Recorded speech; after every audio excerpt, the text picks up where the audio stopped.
So I'm not here to talk about something that's funny. I'm here to talk about something that's really, really close to my heart. In fact, it is so close I cannot escape it. It's because I came to this country as an immigrant. It's hard for some people to notice when somebody's an immigrant. I do things related to internet culture, which is very American. It is very internet-y. You have to be in the zeitgeist. It is a class of work that people who are like me do not do. We run dry cleaners, grocery stores, nail salons, 7-Elevens. Maybe we get an H-1B visa and we work at Microsoft. But we do not go out and make entertainment websites, because for that to occur, we must have a connection that is much more deeper than a career or profession. I must understand you and your background and where you grew up. But somehow I ended up here. And because I came here when I was 14, I was able to understand what it's like to be an American, yet still be an immigrant. If I came here if I was 10, maybe if I was 21, I may have missed that. I may have been set in my ways as an immigrant, or maybe I would have acted more like a second generation where I didn't remember where I came from.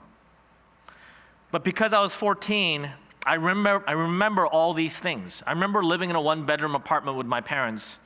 There was a mattress on the living room floor.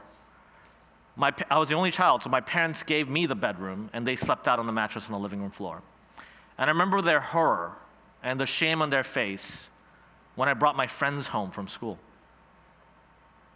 I remember that moment when I walked into the door with the kids, and my parents are like, "You didn't tell me that you were going to bring guests." And that awkward moment when they were trying to figure out what to do with that mattress on the living room floor, and we had no place for my friends to sit. Immigration is a very, very unfair trade.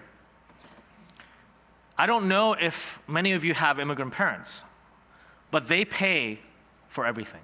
They pay the costs. We, the children, reap the benefits. And as my parents like to joke, the grandkids will forget about it all, and they'll become useless. Probably because they spoil them, but not my fault. So when I look at my immigration experience, I was 14, my parents brought me here, we had relatives. It isn't poverty. Poverty is defined by the cold and the hunger of it all. It is very Oliver Twist. That is what I think of when I think about poverty. Many immigrants live in near or in poverty. Many immigrants do not. It is not a monolithic experience. Yet many immigrants experience poverty in its own way. Yet the reason we believe in the immigrant experience is that the poverty is filled, the lack of something in it is filled by dreams, it is filled by hope. So that when you are living in a one-bedroom, when you cannot pay the bills for your phone, we justify it by saying there's a better future for the next generation. And the strangeness of it all is that a century ago, immigration was very, very different. A century ago, immigration was defined by something completely different than what we experience today. 1912, steamships, railroads, no automobiles for people to crisscross on the highway, no internet, no access to information. The greatest suffering for immigrants was caused by nature, by the world that we live in, the physical world itself, distance, illness, acts of God.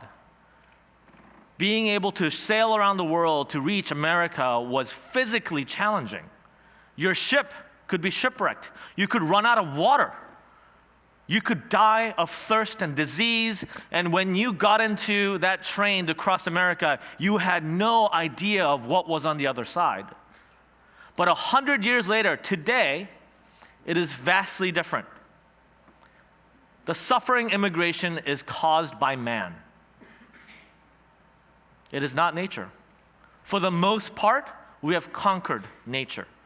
You can get on a plane right now and in 12 hours be on the other side of the planet, being served drinks and little cocktails along the way.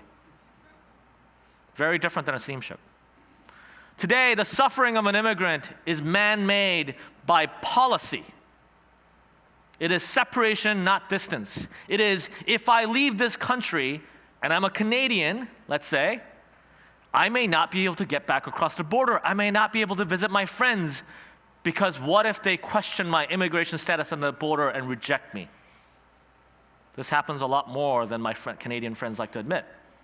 It is bureaucracy. People waiting 20 years to enter the lottery to receive a permit to migrate to the United States, watching their relatives and their nephews grow old and unable to visit. It is prejudice.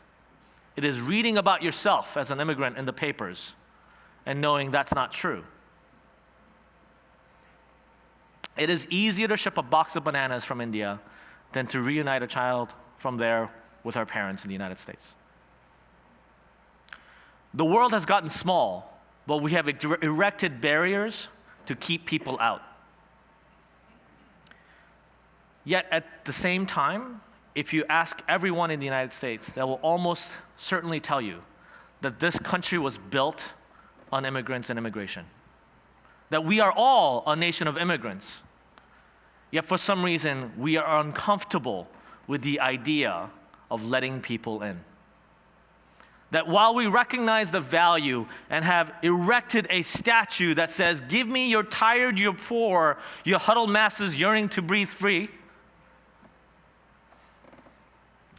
we don't like to see the people outside our borders as people. I'm not sure what drives this fear. Most people aren't really afraid of me. I post cat pictures on the internet. Maybe it's because they believe that there's a finite number of jobs in the United States, that there are 300 and some million people, and there's probably 150 million jobs, and if somebody takes my job, I'll never get that job back. Maybe we believe that in order for the economy to grow, that only those people with skilled intellectuals or laborers who can do special things should be let in. I came here as a 14-year-old. My only skill set was annoying the shit out of my parents. Maybe, and this starts to get a little bit more uncomfortable, maybe we believe that only certain people that look like me should be let into this country. Maybe we believe that only certain people who come from countries where we had historical immigration should be let into the country. Strangely, our elected politicians do not ask you what you believe in. They set immigration policy and we just go along. Immigration is usually debated in tight political circles of people who are in the know, who have experience, yet we all claim to be descendants of immigrants. Sadly, our view of immigration has always been affected by race. Chinese Exclusion Act. There's a reason why almost every Asian American that you see on the street has been here before the 1960s. That before the 1960s, this country outlawed people who look like me. I'm Korean, by the way, so I don't take really offense to that, but I'm kidding.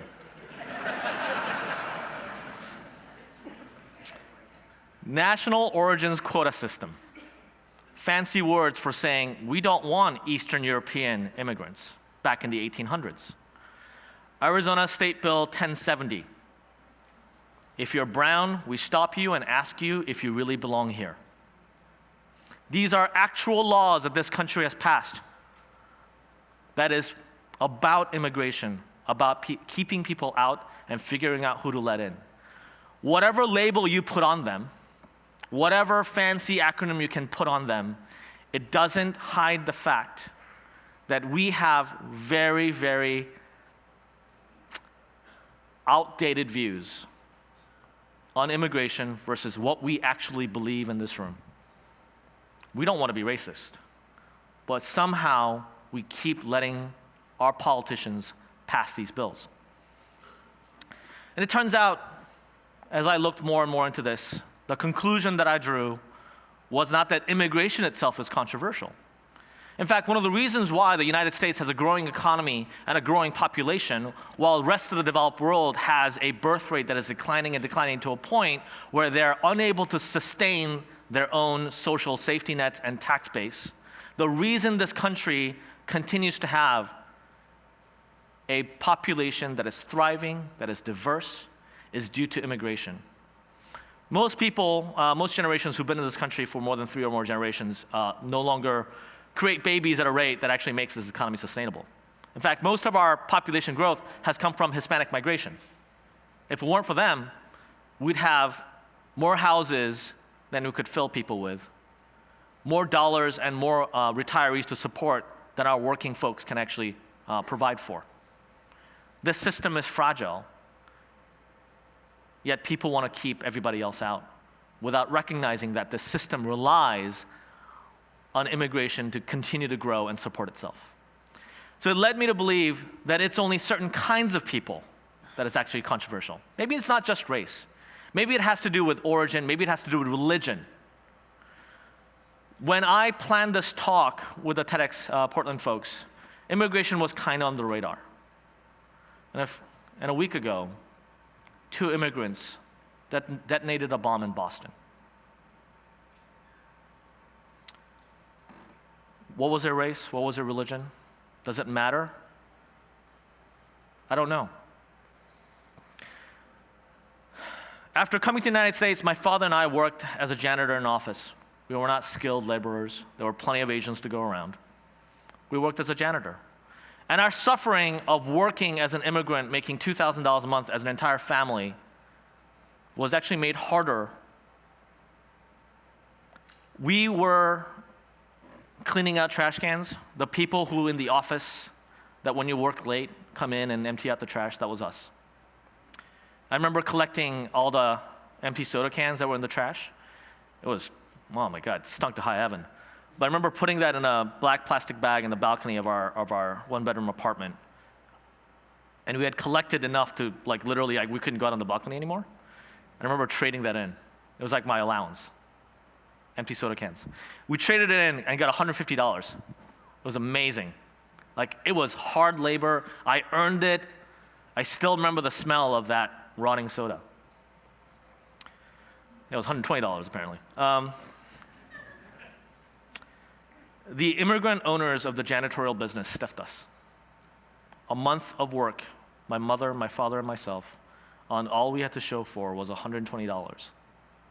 It's not that all immigrants are good. I'm not saying that. Some of us are good, some of us are bad. In fact, we're probably more of a reflection of America as it is today than most people are willing to admit. But in some cases, in one generation, between my parents and myself, we can go from babies that were born in post-Korean War, where they had no electricity, no infrastructure. My father graduated from middle school and didn't go back. My mother has a high school degree. We came to the United States, and I built an internet technology business in Seattle. I don't know if there's causation. I don't know even if there's correlation. I don't know what drives that.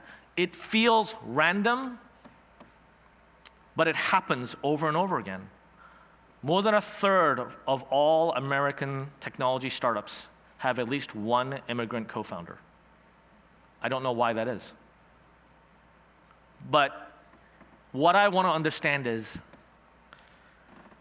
as the number of people who start to look at immigration rise as we get closer to debating this bill, they will recognize that my story is not unique. They may also recognize that there may be more terrorists in the immigration population than they had recognized before.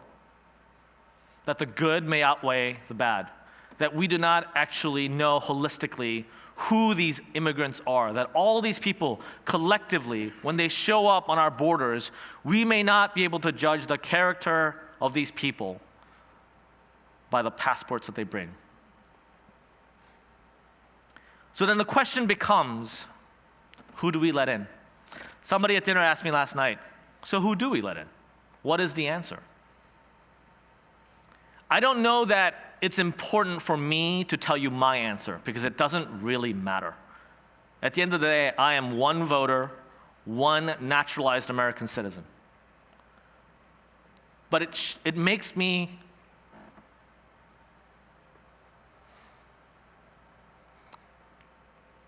we're missing an opportunity to have an intelligent discussion about what we the people want. We are letting other people decide who we let into this country.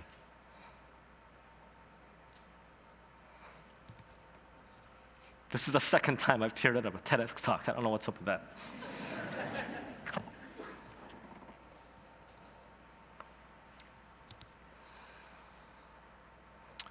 Do not let this opportunity pass. It doesn't matter whether you agree with me or not. It only matters that we actually talk about who do we believe we should let in, and that we tell people who are in the office to make these decisions and let them know that we believe in something, that we will not let them make that decision for us. Thank you.